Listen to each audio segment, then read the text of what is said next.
Hey everybody, this is Drew Lang on the Rays Rewind podcast, presented to you by the Believe Podcast Network in association with Channelside Sports.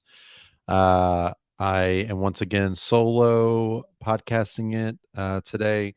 Evan is still on his work trip, and just wanted to kind of get some thoughts out there about the trade deadline now that we're past the 6 o'clock deadline mark, and a little bit of thoughts about the series opening win um, against the Yankees last night for the Rays.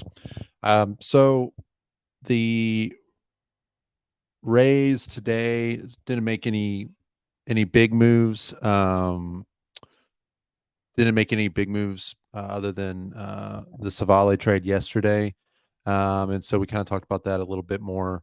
Um, at length in yesterday's live stream. Today, saw a few minor deals, but I think, you know, while it wasn't necessarily the excitement, the exciting big name deals that maybe some people out there were hoping for, I think they were smart moves. And the front office, I think, in my opinion, has earned our trust with these kinds of deals in the past. Um, and so I'm excited to see how the players that they got today provide some value for the stretch run here.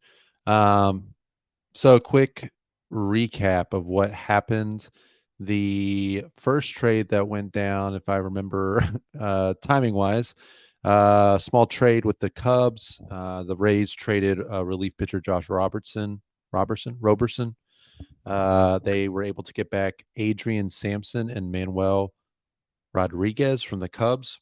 Two pitchers that I think are really going to add to the depth of the staff, the bullpen, and just honestly more bodies that the Rays can call on as the season goes on to provide some length. Excuse me, and hopefully bolster the bullpen. Uh, Everything I've read so far from the people that are much smarter than me about being able to analyze player data and metrics, it looks like the um, the uh, pitcher from the Cubs, Manuel Rodriguez, looks a lot more of a higher ceiling type relief pitcher. Really nasty stuff, a lot higher strikeout pitcher, and so I'm all for that coming over to the bullpen down the road. Adrian Sampson, 31, been around a little bit, hasn't had a whole lot of success, but these are two guys, as was pointed out online, that don't require 40-man spots, which I think is really big. This Josh Roberson, from what I have read, would have required to be on the 40-man after this offseason. And I don't think the Rays would have done that. So they would have risked losing him in the Rule 5 draft uh, for nothing. And so I think as they've done so many times before with, the 40-man roster crunch, they were able to turn a guy that they were probably not going to be keeping into some value.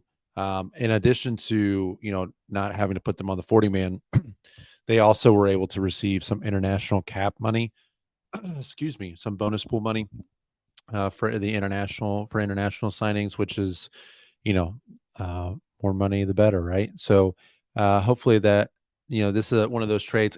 I kind of think, like, I can't quite remember if the Garrett Clevenger trade last year was at the deadline or close to it, but it kind of reminds me of that a little bit with especially like somebody like Manuel Rodriguez. The Rays got Clevenger last year in a seemingly, pretty small deal. I believe he was on the AAA team for the Dodgers, and he was down in Durham for a bit and then came up, and I mean, he was, one of our better relievers down to the, final parts of the season last year, and was slated for a pretty big role this year until he suffered a season-ending injury. So I'm hopeful again that this depth will come in handy for us, and will provide some value for the Rays down the road. They also traded. They also did a small deal for Alex Jackson from the Brewers. Um, He's a catcher on their AAA team.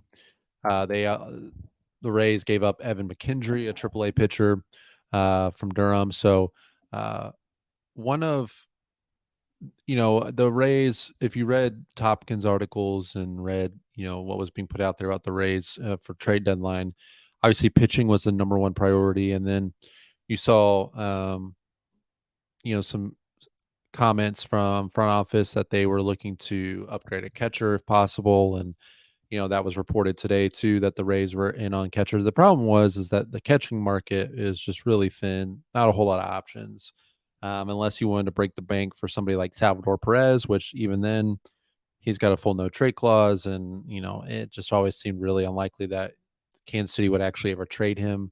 Even a guy like Cal Raleigh on Seattle, his name wasn't really thrown around, but somebody that you felt like maybe the Rays could go after, but I think it would require too steep of a price. And then, some of the names that got thrown around late here, uh, especially Austin Hedges, guys that are, defense first, glove first catchers that provide hardly any offensive value.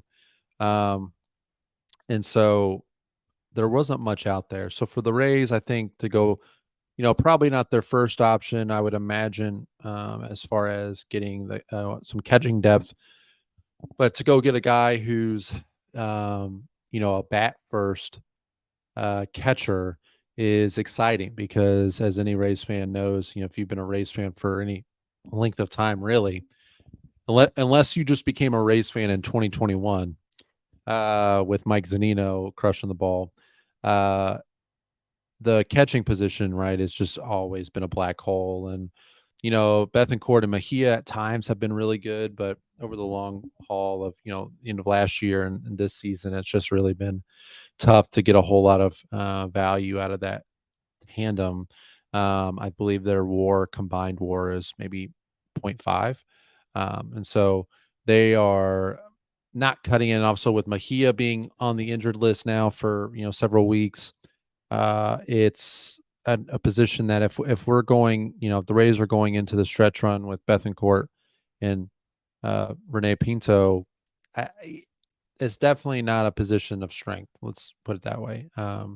Blake Hunt's still a bit ways away. He's just getting adjusted to AAA pitching, and so for the Rays to go out and get Alex Jackson, a guy who by all accounts has a great offensive profile.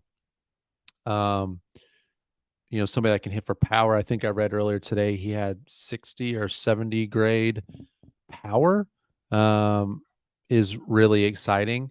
I am, if I would rather the Rays go out and get a catcher that, is has offense as a strength. And, hopefully the glove comes around. Um, so we'll see how the Rays approach him. I would imagine I can't imagine that they would trade for him and then just let him sit in AAA. I would imagine that at some point they give him a shot on the major league team. How quickly that happens, I don't know, but it's certainly something to keep an eye on. Quick look at his stats for the year in the minors. He's got 12 home runs, batting 286, got an OPS of 914. So I mean, those offensive numbers, yes, they're in AAA, and he's not quite been able to put it together in the majors. Looks like he's played in 4 different major league seasons. His career batting average is 141. He's only hit 3 home runs, and he only did that in 2021. Really, it was the only time he's gotten any significant playing time. 42 games in 2021. Every other year, he's appeared in 10 or less games. Batting average was real low. So definitely somebody that is going to be, you know, probably a lot of strikeouts, swing and miss guy that hopefully runs into one more often than not. So, definitely a lottery ticket. Hopefully it works out and he hits a stride, similar to how somebody like Zanino did in 2021. Because, have kind of lengthening that lineup with another bat in there is going to be really, really beneficial. And then the last thing that the Rays did was that they traded away Luis Patino to um, the Chicago White Sox for cash. Um, I think that it's disappointing to see. I really liked Luis Patino, and certainly when they traded for Blake or traded away Blake Snell, he was the piece that everyone was most excited about, kind of the centerpiece of the deal. Really young pitcher, had some electric stuff, and there was flashes in 2021. And towards the end of the year when they were using him out of the bullpen, kind of as a multi-inning guy, he looked really good. I mean, some of the best that he's thrown was in the ALDS in 2021. I think he gave up. I want to say he gave up He gave up the homer to Christian Vasquez in Game 3. But if I recall, he came back the next day and pitched really well in Fenway. So I mean, there was flashes where he was really valuable, and certainly the Rays tried last year. He started off the season in the rotation. I believe as the number 5, got hurt in the first game and just never really was able to string any sort of consistency together. And even this year when they moved him as to a bullpen only type guy, one inning type guy, just never could really solve the control issues. So the Rays, trade him on to Chicago, where they're obviously selling this year. So hopefully he gets some major league time this year, a chance to figure it out. I certainly have always liked Luis Patino, so I'm sad to see that he just didn't work out. And now you kind of look back on that Blake Snell trade, and it's up to Cole Wilcox and Blake Hunt to salvage that trade, because as of now it looks like kind of a miss from the front office, but which is disappointing. So that wraps it up for the trade deadline from the Rays perspective.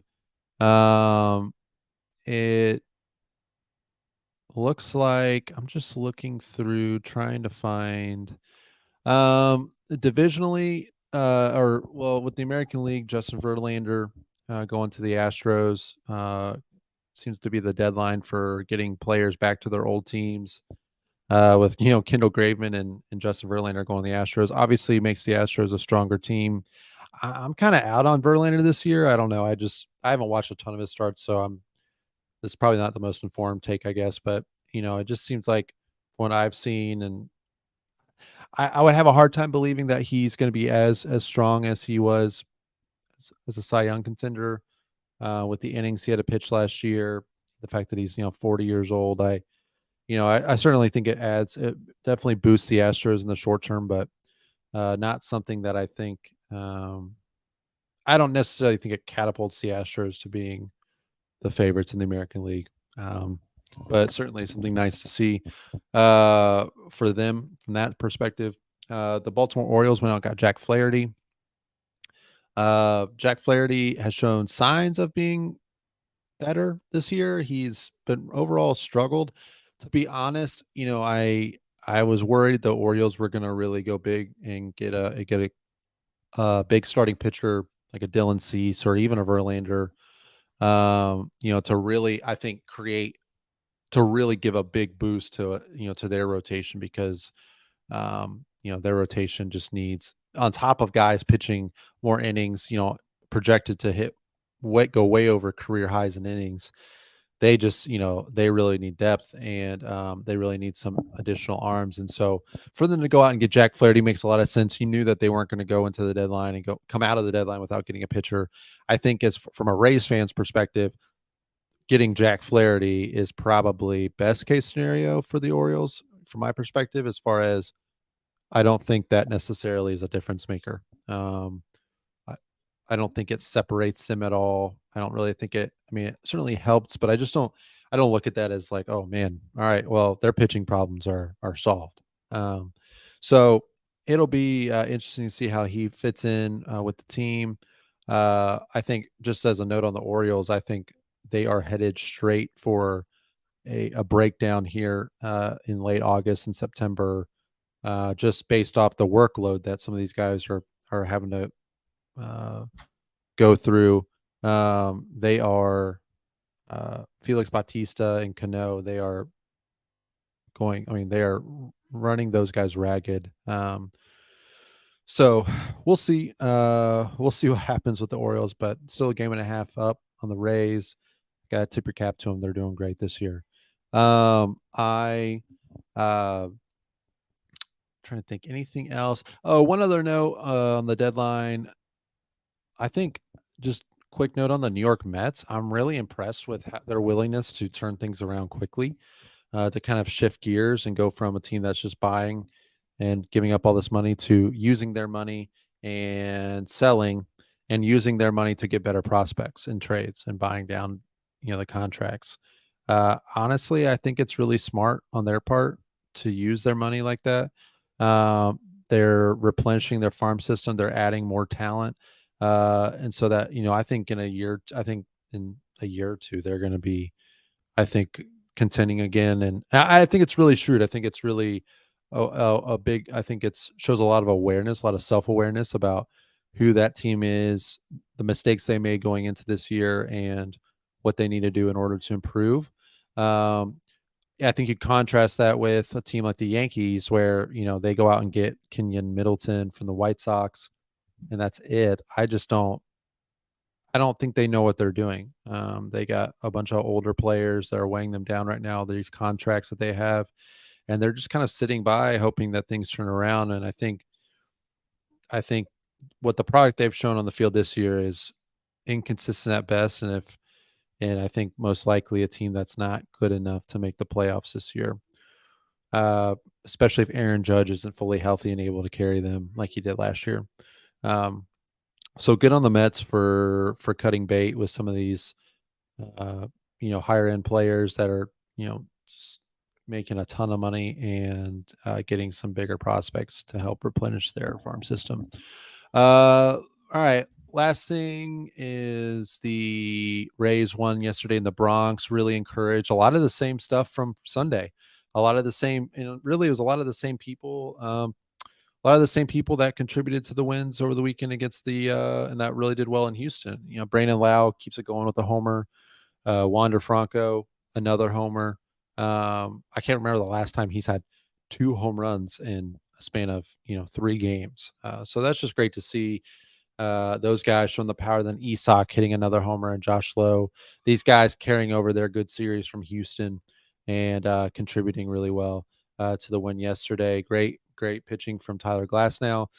He's just been dominant the last handful of starts, and if he's this good the rest of the year, and keeps it going, and really shows that he's a workhorse, I'm just really excited to see what that means for the Rays come October. Uh, I think tonight, going up against Rodon, it'll be interesting to see for going up against a lefty starter. The Rays for so long were so tough against lefty starters this season. Just really performing well, and they, part of the issues with in the month of July, and even earlier, just really not performing against lefties like they were initially to start the year.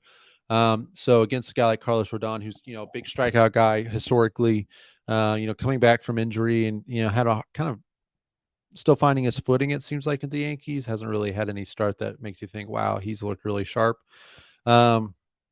I think it's within the realm of possibility that he can come out and dominate and get a lot of strikeouts tonight, and that's very possible, especially with the lineup that the Rays put out there. You got guys like Brandon Lau, and Randy, even Jose Siri.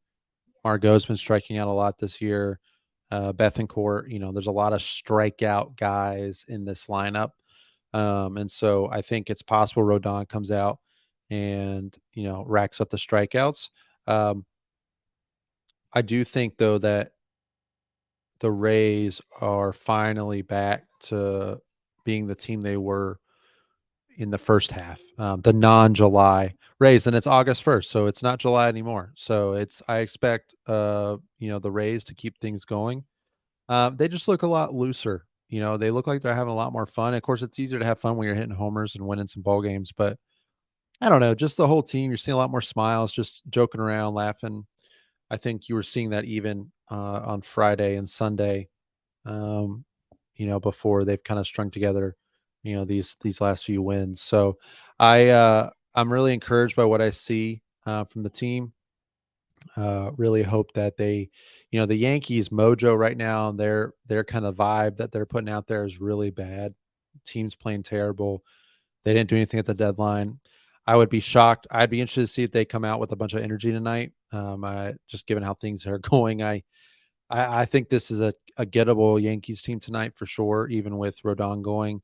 Hopefully Eflin can kind of manage the knee injury a little bit and be sharp tonight. But I think the teams are headed in two different directions. I think the Rays are headed up.